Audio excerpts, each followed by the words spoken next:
Lu tuh banyak musuh coy, banyak musuh sama perusahaan-perusahaan yang lainnya. Kenapa? Karena lu tuh sering jadi kutu loncat. Kutu loncat. Entah dia capek dengan kerjaannya, kan kita nggak tahu ya, ada perusahaan yang memang. Lah itu mah konsekuensi lah. Kalau dia capek, di mana-mana orang kerja juga capek. Iya benar, tapi di rekrutmen itu kadang pas lagi interview dia nggak nge-spill kerjaan. Itu sebuah konsekuensi kalau misalnya dia di satu perusahaan itu pastinya ada habitnya di satu perusahaan itu kan yang mungkin nggak sesuai sama dia. Pasti, tapi kan seenggak-enggaknya dia harus bisa ngeblended, ya kan? Bisa ngeblend dong harusnya di satu perusahaan itu sendiri dong, satu habit itu.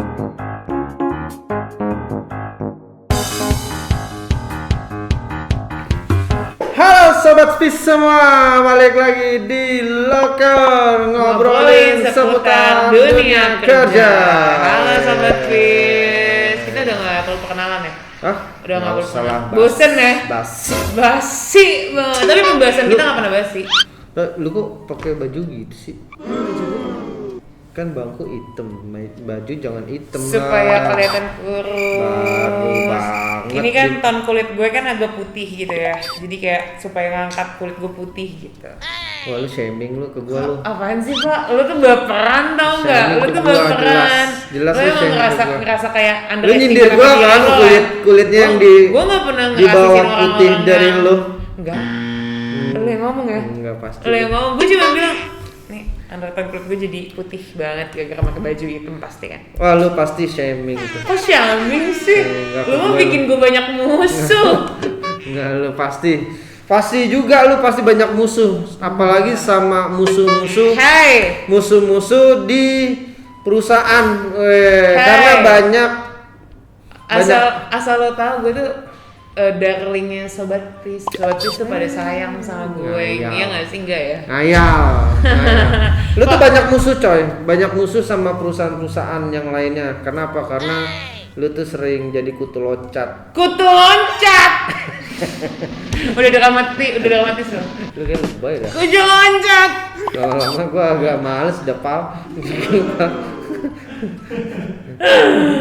Kutu loncat apa sih? Kita mau bahas kutu loncat nih, yang suka kutu loncat. Lu tahu gak sih?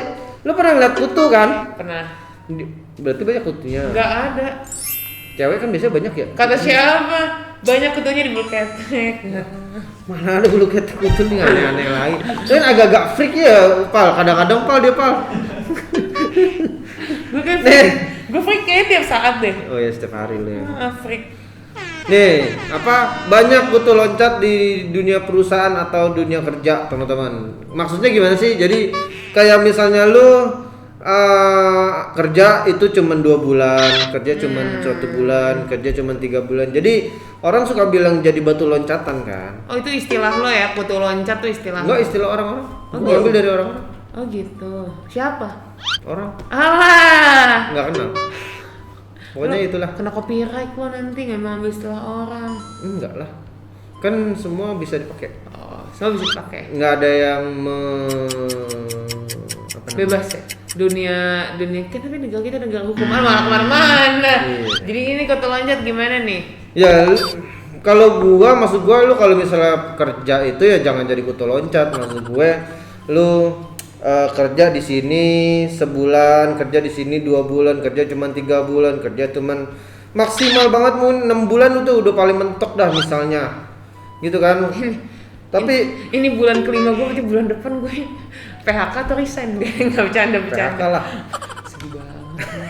Sedih banget lo bilang kayak gitu seakan-akan kinerja gue buruk nanti orang taunya.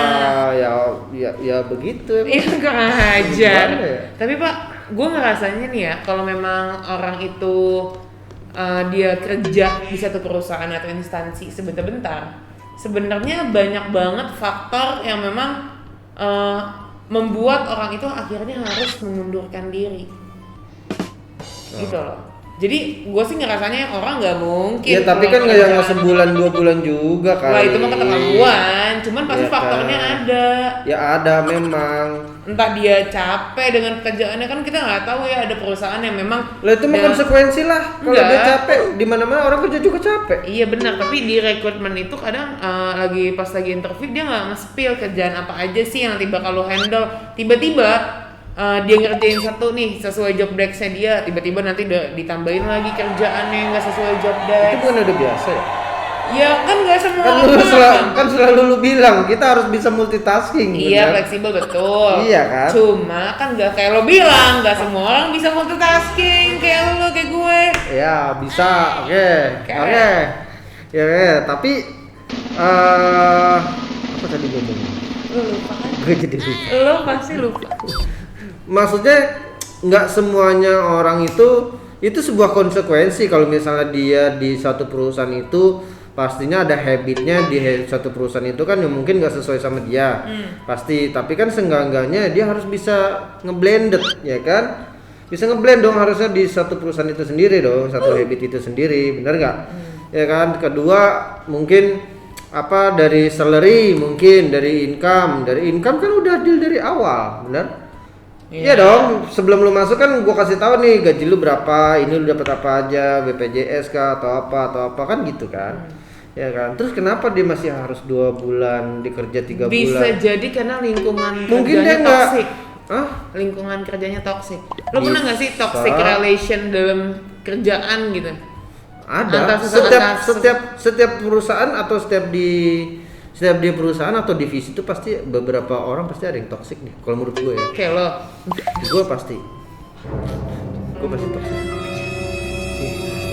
Nanti kerjaan gue ditambah. Jangan ngomong gitu deh. Otomatis lah. Ini lagi gue siapin. Tenang aja. Jahat banget sih lo, Pak. Kalau misalnya gue sih selama tugas-tugas yang lo kasih ke gue selalu sesuai dengan job desk gue yang di Yeah. kalau di Permata ya. Oke. Cuman temen gue waktu itu ada, Pak, dia admin. Iya. Tapi dia ngebantu kanan kiri. Gue tuh kasihan banget. Baik sama dong dia. orang itu dong. Dianya terpaksa, tapi atasannya selalu nyuruh itu dan Loh. dia tidak bisa bilang tidak. Padahal menurut gua kalau memang itu tidak sesuai dengan job desk lo dan lo kesulitan, lo harus bisa bilang tidak. Tapi kan orang nggak kadang-kadang orang suka nggak enak. Ya itu makanya jangan biasain punya perasaan gak enak. Kalau menurut lo itu hal negatif dan merugikan, tinggal. Kalau gua Tinggal sarannya, kerjanya. maksudnya tinggalin tugasnya, bilang tidak. Karena gajinya kecil banget, Pak. Ya berarti dia resign dong. Dia belum resign. Bahkan mau akan. Nggak tahu, dia sampai sekarang sih belum mau resign karena kesulitan cari kerja di masa pandemi itu yang dia bikin dia akhirnya ke hold mau resign tuh. Oh, tapi kalau menurut gua selama dia punya value sih dipakai sih di mana aja juga. Gue sih ngerasanya kita lagi gosip orang anjir. Mau ngegosip orang gitu. Iya, cara podcast sama cara talk show gosip nih. Aduh. Kan suka gitu kamu. Takilan. Takilan. Nah, jadi tuh kayak gimana ya? Menurut gue itu salah satu kebijakan perusahaan yang memang minusnya sih itu sih. Nggak ada uang tambahan atau lembur, tiba-tiba disuruh kerja sesuai lebih dari job desk-nya dia, itu menurut gue kacau sih. Nggak semuanya sih, nggak semua perusahaan begitu sih. Iya. Nggak semua perusahaan, ada juga perusahaan yang fair enough ya. Maksudnya ada fair enough juga, dia maksudnya kalau misalnya lembur ya dia bayar lembur, gitu kan. Tapi ada juga yang mungkin karena budget di masa pandemi ini, kan? Ya nggak masalah budget sekarang mungkin dipapas nih sekarang. Jadi kalau misalnya apalagi ada pengurangan orang ya kan, ada pengurangan orang, jadinya lu dituntut untuk bisa ngerjain punyanya dia juga gitu kan, multitasking jadinya kan, ya kan. Tapi nggak semuanya orang bisa multitasking yang gue bilang ya kan, tapi harus. Jadinya gimana? Ya udah. Resign Jadi lah. kalau misalnya ya resign mereka nggak dapet makan dong. Lu gimana? Lu nyesatin sobat, please. Lu pengen bikin mereka jobless. Tapi kan sepengalaman gua orang yang kutu loncat ini, bukan hanya dari reasonnya tuh atau alasan dia resign itu karena mungkin satu nggak suka dengan pekerjaannya. Satu pernah ada yang kayak gitu, reason saya nggak suka dengan pekerjaannya. Kenapa nggak lu ambil?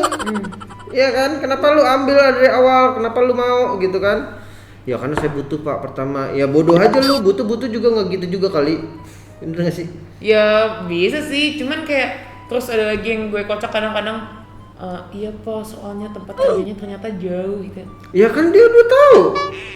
Ya, gue nggak tahu lo selama ngelamar, maksudnya selama nge-recruit orang-orang kayak gitu banyak yang kayak gitu.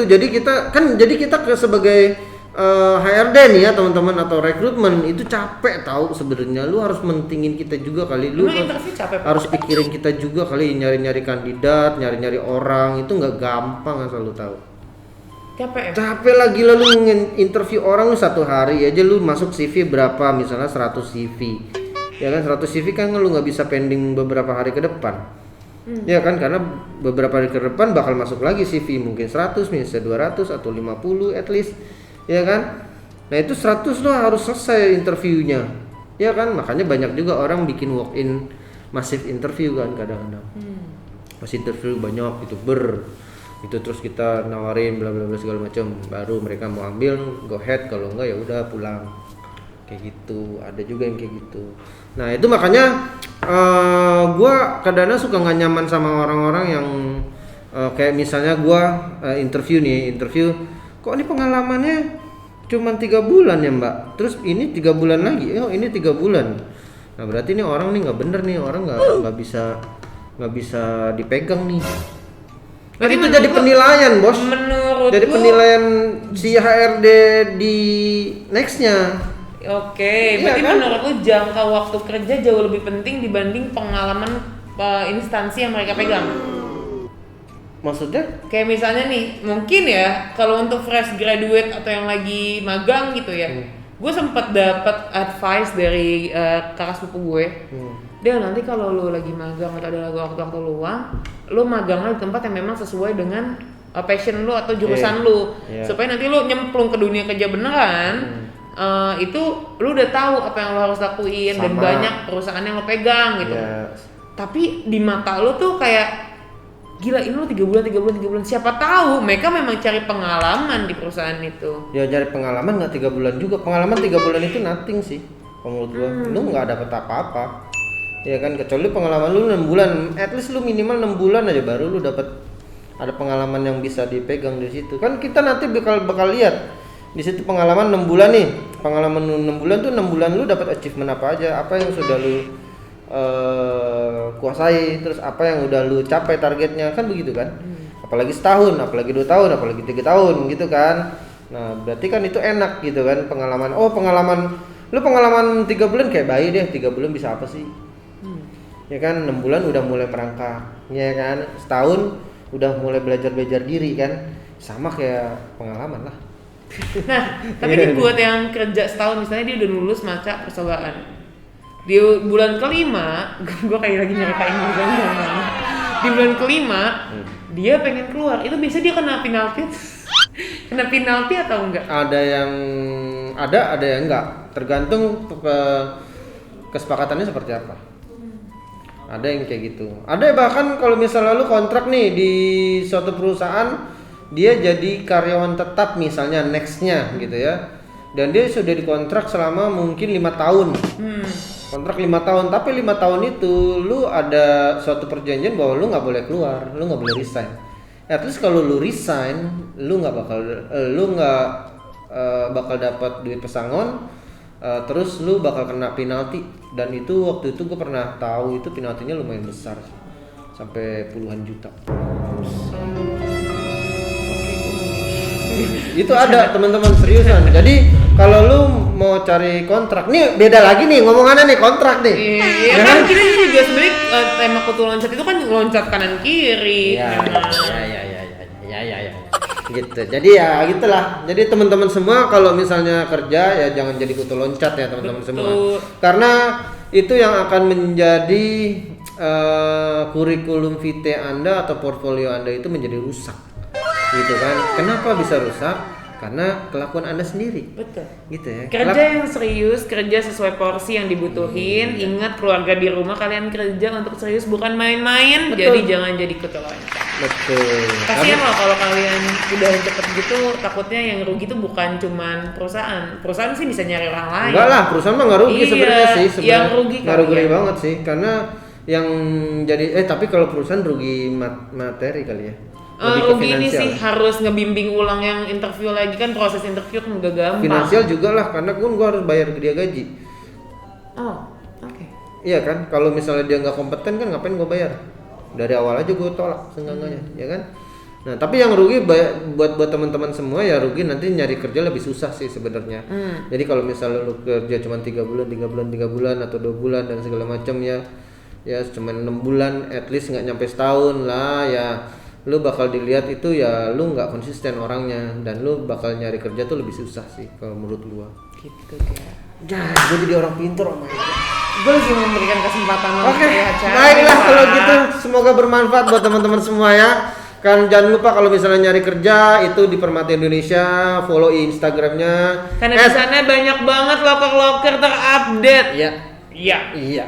Permata Indo Sejahtera, jangan lupa di follow gitu kan. TikTok kita juga punya teman-teman Permata Indonesia ya kan. Permata Indo Sejahtera juga ya sama ya. Terus Don't forget to like, comment, and subscribe on this video. Share juga ke teman-teman kalian. Oke. Gue rebut kerjaan. Closingan lo Pak. Don't forget to share this video to all of your friends karena video ini pasti bermanfaat banget untuk kalian dan teman-teman kalian yang ingin ngelamar kerja atau lagi kerja sekarang. Oke. See you guys on next Bye-bye. video. Bye bye.